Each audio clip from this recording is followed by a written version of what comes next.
Tony Kakkar के नए गाने ऊपर वाले को भी रुला दिए। जी हाँ, वो भी रोने लगे। और ना ही सिर्फ इमोशन ही नहीं उसमें, बल्कि एक बड़ी कंट्रोवर्सी भी शामिल हो गई है। उनके गाने की वजह से काफ़ी कुछ बवाल मच चुका है। टोनी कक्कर का लेटेस्ट सॉन्ग ऊपर वाला भी रो रहा है रिलीज होते ही लोगों के दिल को छू गया।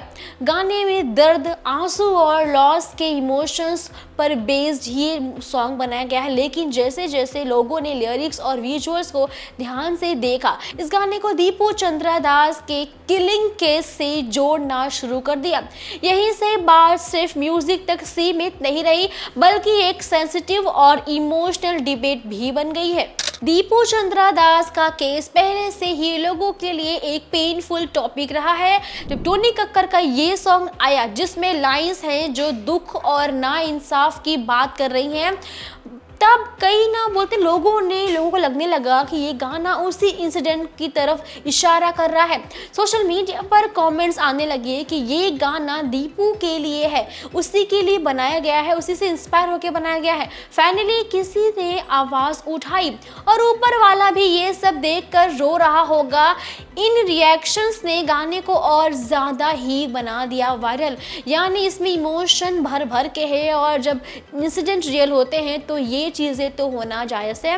लेकिन यहीं से कंट्रोवर्सी भी स्टार्ट हो गई। कुछ लोगों का मानना है कि किसी रील का ट्रेजिक इंसिडेंट को सॉन्ग से जोड़ना बहुत गलत है। उनका कहना है कि जब किसी की जान जा चुकी हो तो उस दर्द को म्यूजिक प्रमोशन से दूर रखना चाहिए। ये लोग टोनी कक्कर पर सवाल उठा रहे हैं कि क्या ये सही वक्त और सही तरीका था इस तरह का गाना गाने का, या गाना बनाया तो इस तरह से प्रेजेंट करने का, इस वक्त लाने का। दूसरी तरफ टोनी कक्कर के सपोर्टर्स खुलकर उनका साथ दे रहे हैं, उनकी बात कर रहे हैं। उनका कहना है कि म्यूजिक हमेशा से सोसाइटी का सच दिखाता आया है।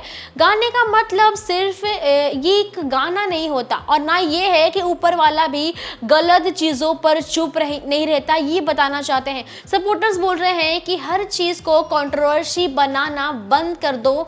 कोई भी कभी भी हर चीज़ पे कुछ ना कुछ कहते रहता है, और गाने को उसके इमोशंस के लिए सुनना चाहिए। ज़रूरी नहीं है प्रमोशन है या फेम चाहिए, इमोशन भी तो मैटर करते हैं। जिस गाने में इमोशन हमको देखने को मिला, टोनी कक्कर ने भी इस पर अपना साइड रखा है, और उनका कहना है कि ऊपर वाला भी रो रहा है किसी एक केस पर बेस्ड नहीं है, बल्कि दुनिया में हो रही नाइंसाफियाँ जितनी है और जो दर्द हैं उन सब पर बनाया गया है। लेकिन लोगों के लिए ये बात मानना थोड़ा सा मुश्किल हो गया है, क्योंकि टाइमिंग और सिचुएशन दोनों का जो कनेक्शन है वो एक साथ आ रहा है। इसी वजह से लोग ये सोच रहे हैं कि इमोशंस को यूज़ करके खुद के लिए फेम बनाया जा रहा है। इस पूरे मैटर ने एक बड़ी डिस्कशन खड़ी कर दी है। क्या आर्टिस्ट को रिलेशन या रियल इंसिडेंट पर भी ध्यान देना चाहिए? अगर ध्यान दिया है तो उससे इंस्पायर हो के कंटेंट बनाना चाहिए, ये एक क्वेश्चन मार्क है। या फिर ऐसे सेंसिटिव टॉपिक्स को छेड़ा ही नहीं जाना चाहिए, मतलब बिल्कुल टच भी मत करो, जो हो रहा है होने दो। कुछ लोग इस बात को कह रहे हैं कि किसी ने आवाज़ उठाई है, कुछ लोग कह रहे हैं कि लिमिट क्रॉस कर दी। पहले आप बताइए, क्या आपको लगता है कि ये कोई आवाज़ है, ये गाना कोई आवाज़ है, या फिर सच में ये सिर्फ फेम के लिए उठाया गया टॉपिक है? आपकी क्या राय है कमेंट में बताइए। वीडियो पसंद आई हो तो लाइक करें, शेयर करें। ऐसी तमाम अपडेट्स आप तक पहुंचती रहेंगी, तो सब्सक्राइब करना ना भूलिए बॉलीवुड टेशन को।